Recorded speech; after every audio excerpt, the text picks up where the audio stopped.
Hello guys, welcome back in your study channel NCERT अड्डा 2.0। Guys, आज के lecture में हम देखेंगे विभाज्यता का नियम।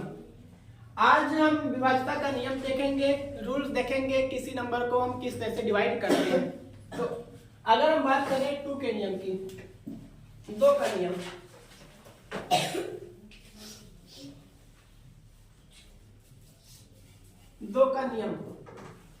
हम देखेंगे कौन कौन सी संख्या 2 से कट जाती है। ठीक है, तो अगर किसी संख्या का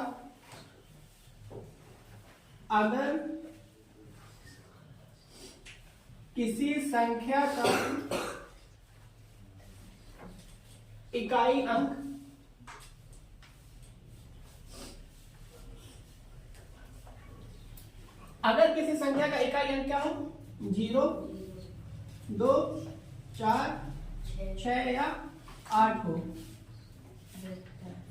तो वह संख्या 2 से कट जाएगी, 2 से कट जाएगी। आई बस में देखो, अगर किसी संख्या का इकाई अंक क्या हो, 0 हो, 2 हो, 4 हो, 6 हो या फिर 8 हो, तो वो संख्या क्या होगी, 2 से पूरी तरह से कट जाएगी। आई बात समझे। अगर इसको हम दूसरी भाषा में बोले तो क्या बोलेंगे, अगर किसी संख्या का इकाई अंक कोई सम संख्या हो, ये सब सम संख्या तो है ना। अगर किसी संख्या का इकाई अंक कोई सम संख्या हो तो पूरी की पूरी संख्या 2 से कट जाएगी। एग्जाम्पल, उदाहरण की अगर हम बात करें, उदाहरण क्या होगा सिब्बू, उदाहरण में लिख लो 5, 4, 7, 6। ठीक है, अभी बताओ संख्या 2 से कटेगी कि नहीं कटेगी, कटेगी कि नहीं कटेगी। क्यों? क्योंकि इकाई का अंक क्या है, 6। इकाई अंक ये होता है ना, इकाई अंक कि नहीं है, ये इकाई का अंक है, यूनिट दिखती है। ठीक है, अब क्या बोला है, अगर इकाई का 0, 2, 4, 6 या फिर 8 हो तो पूरी की पूरी संख्या 2 से कट जाएगी। इसकी इकाई यूनिट क्या है, 6, मतलब कि पूरी संख्या 2 से कट जाएगी। 7, 8, 9, 5, 4, 0 इतनी बड़ी संख्या है। ठीक है, अब कोई पूछिए 2 से कटेगी कि नहीं कटेगी, आपको संख्या ही देखनी है, सिर्फ और सिर्फ इकाई का अंक देखना है। अगर इकाई का अंक 0, 2, 4, 6 या फिर 8 हो गए, पूरी संख्या कट जाएगी 2 से। आई बात समझ में कि नहीं है, आ गई। तो अब हम आते हैं 3 के नियम की तरफ। ठीक है, 3 का नियम देखते हैं कि 3 का नियम क्या कहते हैं।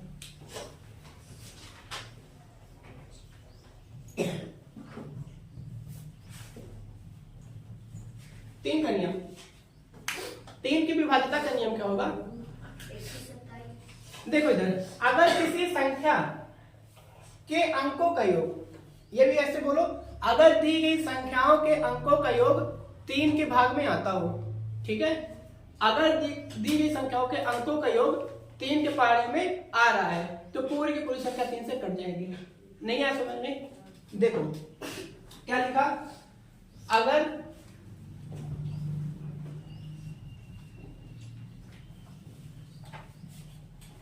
दी गई संख्याओं के अंकों का योग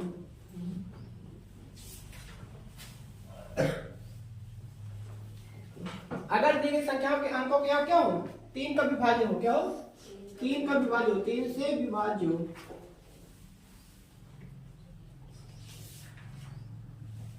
तीन से विभाज्य होने का मतलब 3 से पूरी तरह से कट जाए। 3 से विभाज्य होने का मतलब क्या होता है, 3 से पूरी तरह कट जाए। अगर कोई संख्या दी गई है, उनका योग 3 का विभाज्य है तो पूरी की संख्या, तो पूरी की पूरी संख्या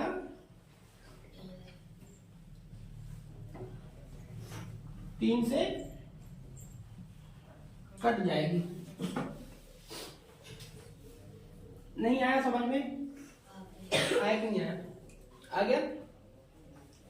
तुमको दिक्कत है क्या, कोई खांसी क्यों आ रही थी तुमको, चंदन को, चंदन खांसी क्यों आ रही इतनी, क्यों आ रही है, खांसी तो मुझे यारी रोका इतनी बता के समझ में कि नहीं है। अब देखो, अगर दी गई संख्याओं के अंकों का योग क्या हो, 3 से विभाज्य, तो पूरी पूरी संख्या 3 से कट जाएगी।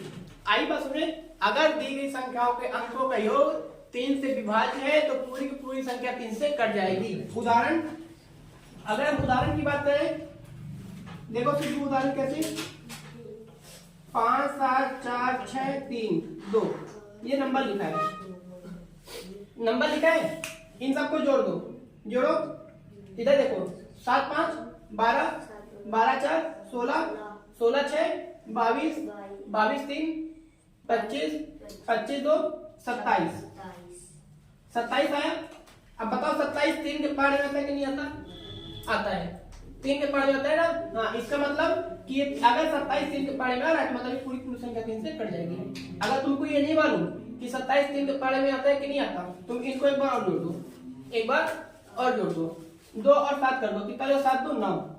अब बताओ 9 3 के पहाड़े में आता है कि नहीं आता?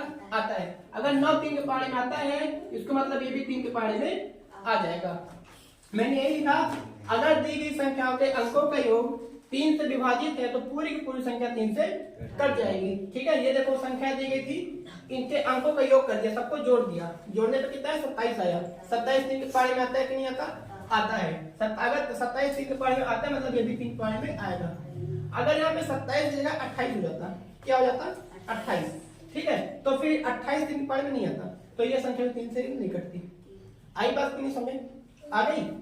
तो कॉपी करोगे कि वीडियोस करोगे? ठीक है।